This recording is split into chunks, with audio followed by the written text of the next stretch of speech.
Christmas. Every year I get into trouble for being the Grinch of Christmas, but with less hair. This year I feel the need to defend myself. I mean, it's not that I hate Christmas. I happen to love Christmas with all the tinsel and food and relentless good cheer. It's more that there happens to be a few things about Christmas that I find less than optimal.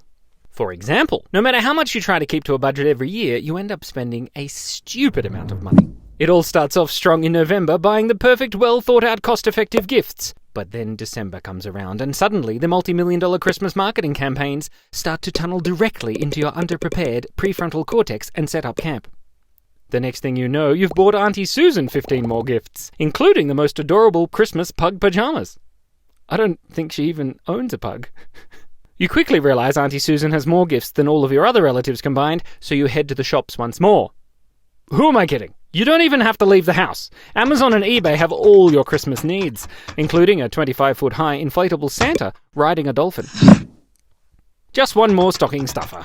And oh, look how cute these matching elf outfits are, that we are literally only going to wear one day of our entire lives. But at least we got that Christmas carol singing penguin. Frosty the snowman for the thing on my knee.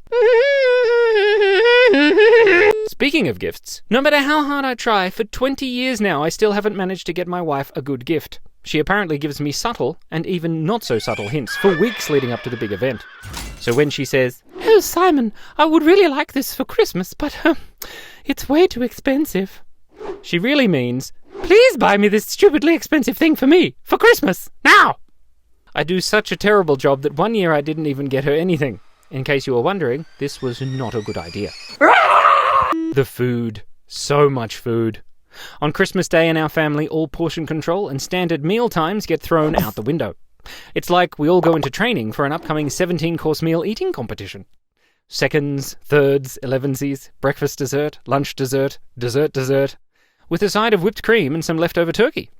Even though there are 11 other perfectly acceptable months in the year, for some reason every human you have ever been acquainted with insists on catching up before Christmas. Christmas carols are perfectly designed to get stuck in your head, but you can only ever remember the first verse to any of them. Frosty the snowman, he was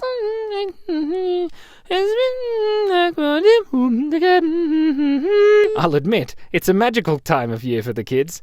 Someone whom I'm sure doesn't have children decided that chocolate advent calendars were a good idea.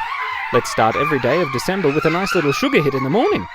Then we take them Christmas light looking, but it's actually daylight savings, so it doesn't get dark until 9:30 p.m. And then you end up with 2 tired 9-year-olds with a sugar low, and we still can't remember the second verse to Frosty the Snowman. Frosty the snowman. Why are we even talking about snowmen in Winter Wonderland when it's 40 degrees Celsius outside? I think that's about 500 degrees Fahrenheit. That drunken chat with your wife's cousin's uncle that you're supposed to remember from 15 years ago. The creepy elf on the shelf that doesn't actually stay on the shelf, but secretly trashes your house while everyone's asleep. The travelling. Frosty the...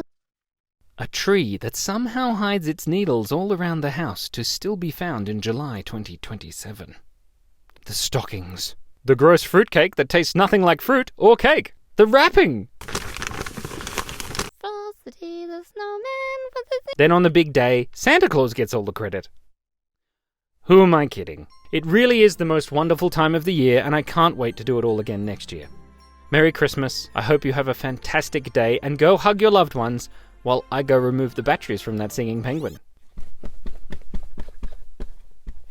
Frosty the snowman, he was...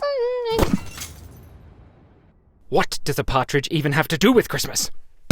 Why don't we decorate the pear tree? What are the lords leaping over?